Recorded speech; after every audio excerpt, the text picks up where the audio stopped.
ZigZagNet Web Radio. ZigZagNet Web Radio. ZigZagNet Web Radio.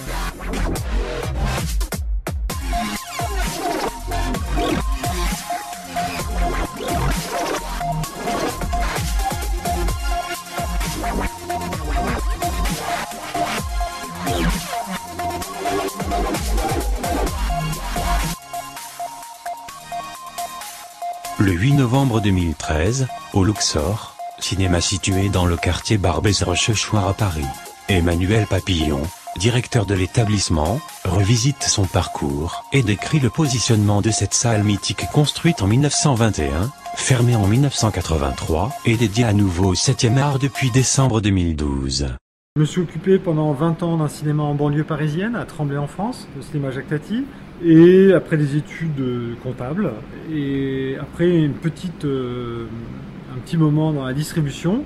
Voilà, je pense que c'est le métier qui me convient le mieux, en tout cas c'est celui auquel j'ai plus de plaisir à exercer. Et donc j'ai fait ça pendant 20 ans. Après je me suis occupé à la FEMIS du département distribution et exploitation. Donc je participais à la formation de jeunes étudiants au métier de la distribution et de l'exploitation, dans la célèbre école de cinéma qui est pas loin du Luxor d'ailleurs, qui est rue Francoeur. Et voilà, j'ai repris des activités dans un cinéma à partir d'avril dernier, en reprenant les rênes du Luxor. Bon, la FEMIS, vraiment, c'est une école qui me tient à cœur, parce que j'y ai travaillé et puis parce que j'y ai participé de façon très proche à la formation des étudiants pendant 5 ans. Je trouve que c'est une école publique gratuite. Ce qui est important, on l'oublie souvent, c'est que le cinéma s'enseigne dans tous les pays du monde, mais ce sont des écoles très chères et je trouve que c'est vraiment une chance pour les étudiants français et étrangers qui font la FEMIS.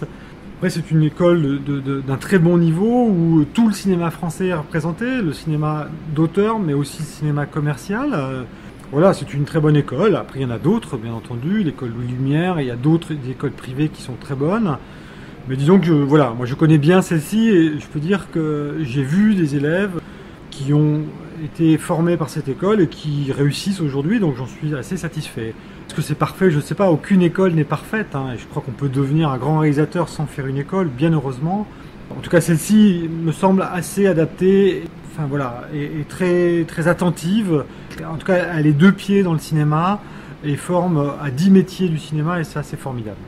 Quand je vois le générique des films français, que ce soit les films très populaires ou des films très pointus, je repère toujours au moins 5-6 noms d'étudiants de FEMIS, donc je me dis que ces étudiants participent à la création des films français, quoi. Aussi bien chef-op, que ingénieur du son, que décorateur, que script.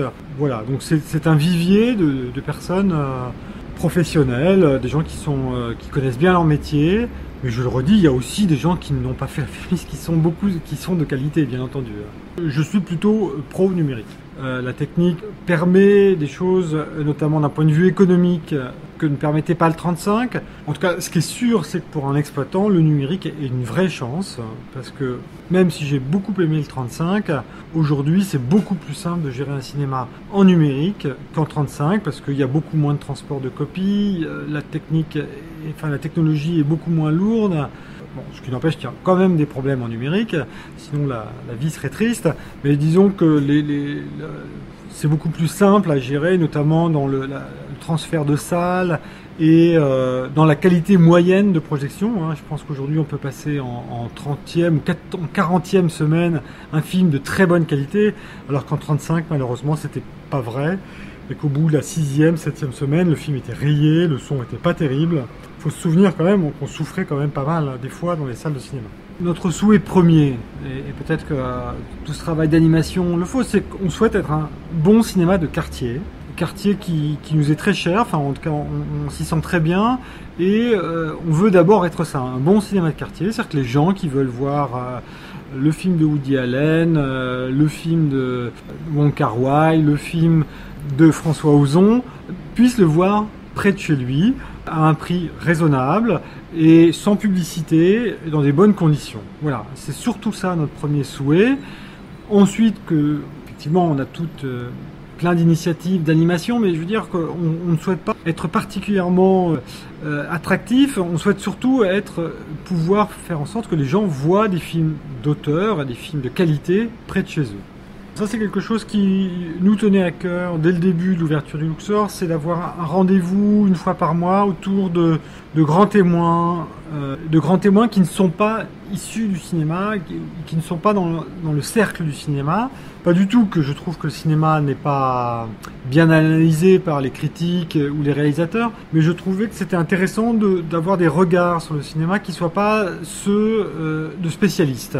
Donc on a demandé à des philosophes, on a demandé à un philosophe, à un homme politique, en l'occurrence Lionel Jospin. La prochaine université populaire, c'est Marie Desplechin qui va l'animer, donc une écrivain. Et après, ce sera un danseur, après ce sera un journaliste, un éditeur, ce sera un sportif. Eric Cantona animera une université populaire du Luxor. Voilà, l'idée c'est que le cinéma est un art qui appartient, qui est l'art populaire par excellence, et j'aime bien entendre des témoignages personnels de personnes qui sont très très brillantes dans un domaine sur le cinéma et comment le cinéma fait partie de leur vie. Voilà. ZigZagNet Web Radio.